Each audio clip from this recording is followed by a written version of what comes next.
let's begin at the beginning. Gentlemen, start your engines. Happy New Year! Yeah. Hey guys, guess what? It's week 1 of the 2025 NFL season. Games start Thursday night, Friday in Brazil, and a big slate on Sunday. Producer, let's get this starts show cooking.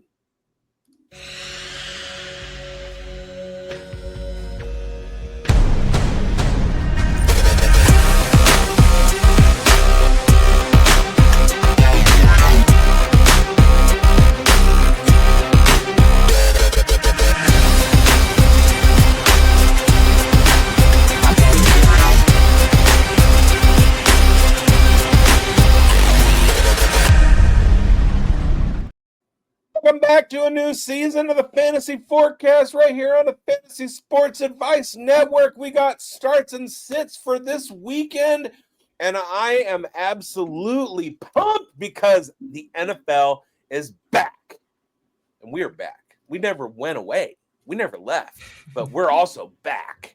We are back to 2025, and we've been waiting all off season for actual football. We've been talking about football for, since it ended. So we haven't stopped, and our folks are ready to actually watch some ball, and we are here to talk about starts for the week. Schultzy, how jacked up are you tonight?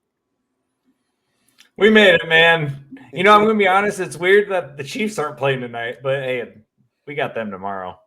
Yeah.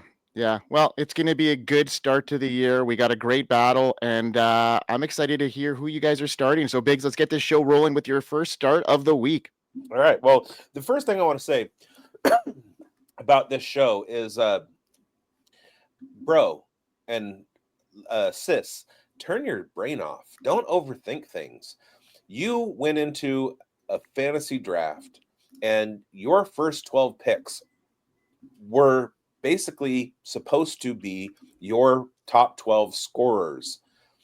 Don't be doing stuff like sitting Saquon Barkley because he's playing on a Thursday night, or sitting, some guy that you drafted in the first, second, or third round because you're trying to be too clever. You drafted them for a reason. Week 1, just play them. Okay. So this show about starts, you're likely going to be starting these guys anyway, but we want to bring a little bit of analysis to the table.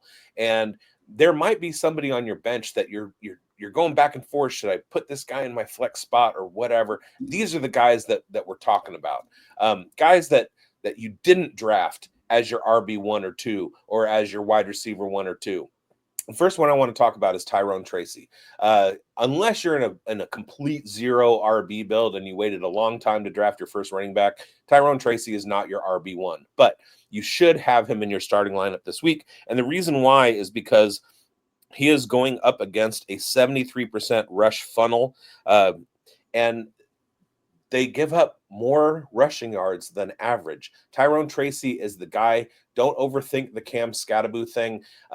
I love Cam Skattebo, but he didn't outright win the RB1 spot out of camp.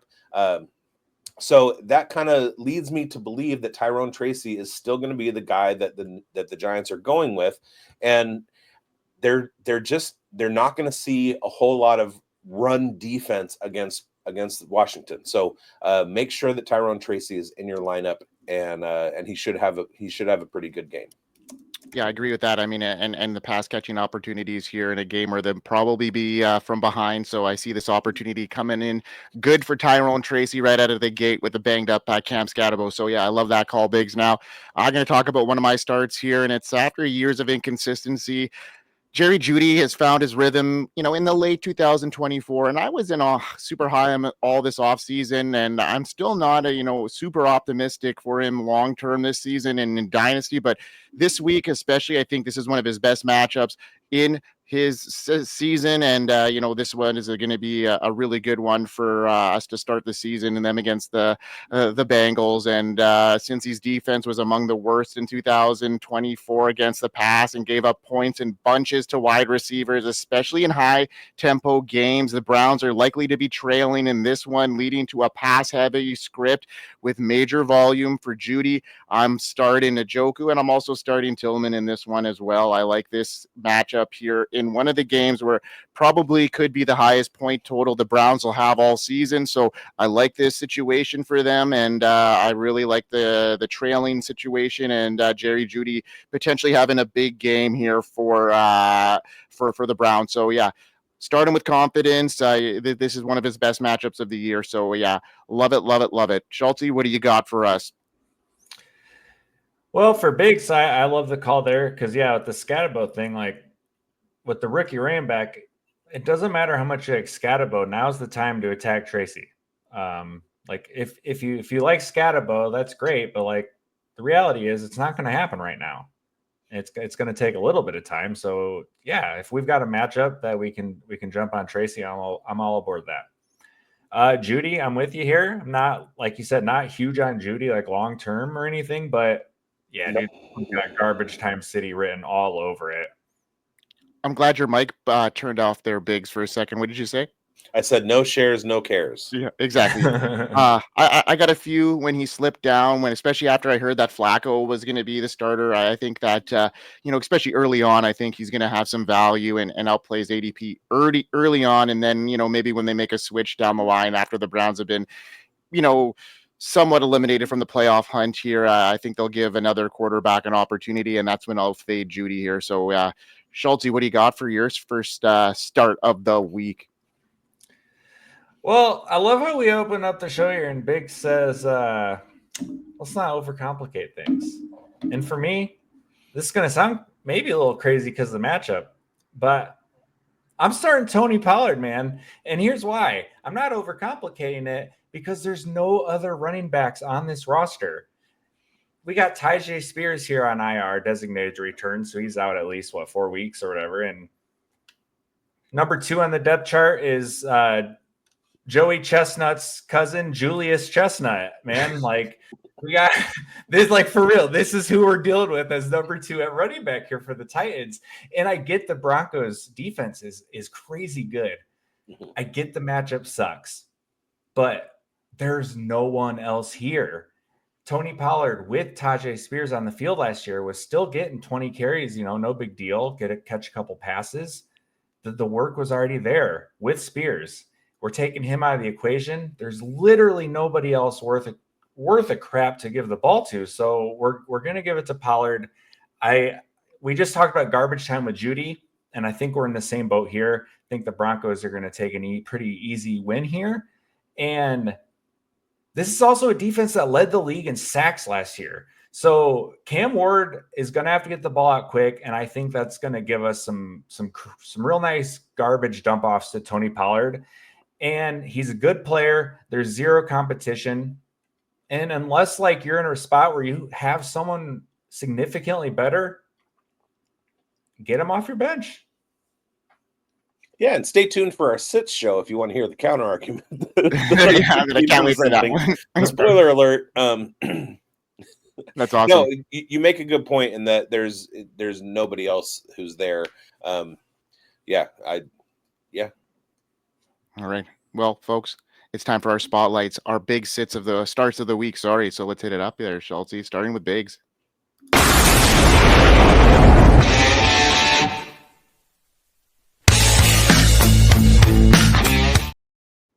All right. So I'm going to stay with the Denver Tennessee game, and I'm going to go ahead and say start J.K. Dobbins. There was, a little bit of hype this preseason for R.J. Harvey, but J.K. Dobbins is a legit running back. He comes over, signs a free agent contract after being released by the Chargers, and he's the one with the NFL experience. He's the one that we're going to be able to count on. It's a pretty juicy matchup against Tennessee. What we're looking at for J.K. Dobbins is an implied point total of 25 points. Denver is definitely favored. And Tennessee funnels 73% game, and they average 11 yards per game over the average. And they also shut down the pass quite a bit. So it's not going to be a huge Bo Nix game, I don't think. And I'm rolling with J.K. Dobbins. Harvey didn't scare me off in my fantasy drafts, and I J.K. Dobbins at least for week 1. Yeah, I like that call. I think Peyton's going to rely on his veteran at least early on here, and yeah, in an easily winnable game for sure. Great call there, Biggs. And Schultzy, let's get into my spotlight, my start of the week.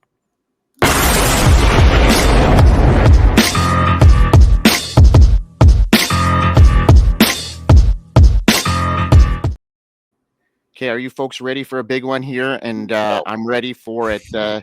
The big pineapple, if you will. Tetairoa McMillan, he steps into the NFL not just as a top 10 pick, as a clear wide receiver 1 for the Panthers. I'm looking for him to come out of the gate swinging, especially after the Adam Thielen trade and Jalen Coker going to IR. McMillan finds himself in the ideal situation, a massive target vacuum, a locked-in starter role, an immediate connection with Bryce Young, who looked his way often in the preseason.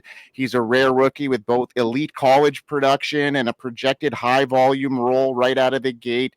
The matchup couldn't be juicier. Jacksonville's defense ranked near the bottom of the league in wide receiver fantasy points allowed last year, and his inability to handle physical boundary receivers is exactly the weakness McMillan was built to exploit.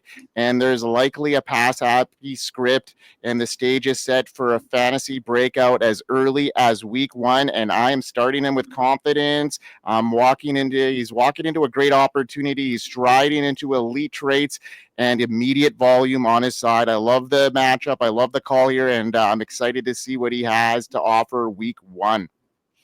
Yeah, Jacksonville allowed the most passing yards per game above average. They were 51 yards per game above, I guess you could say below average. They allowed 51 yards per game in the passing game versus what the average defense was allowing, and that trend should continue. I don't know how much they are going to rely on Travis Hunter at the cornerback position. And how effective he's going to be. Is he going to be the guy on Tetairoa McMillan? Is he going to be the guy on Xavier Legette? Can he even cover Hunter Renfrow? So I like this game to be a shootout. I like the Jacksonville running backs in this game a lot against Carolina too. This is going to be a fun game to watch, and you got to go with Tetairoa. He's got to be the wide receiver 1 in Carolina. All right, Chelsea, what do you got for your start of the week?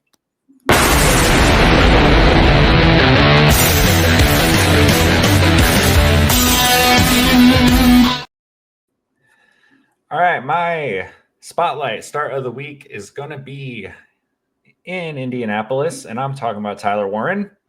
And similar to your thoughts here on the big pineapple, I think we are going to see a situation here where the Colts are just looking to show off their fancy new first-round pick. And look, man, like you watch a student college, and nothing he really did gives you much pause about the transition into the NFL here. And the Colts spend the draft capital that really show he's going to be a big part of this offense. I think he's got a real shot to be second in targets here. And Josh Downs was a little bit injured here in the preseason. I know he's been off the injury report, but I mean, there's a little bit of reason to have some uncertainty if he's going to be like a total full-on role, like total take the wheels off of him. But yeah, I think a lot of this just comes down to 1, Tyler Warren's really good.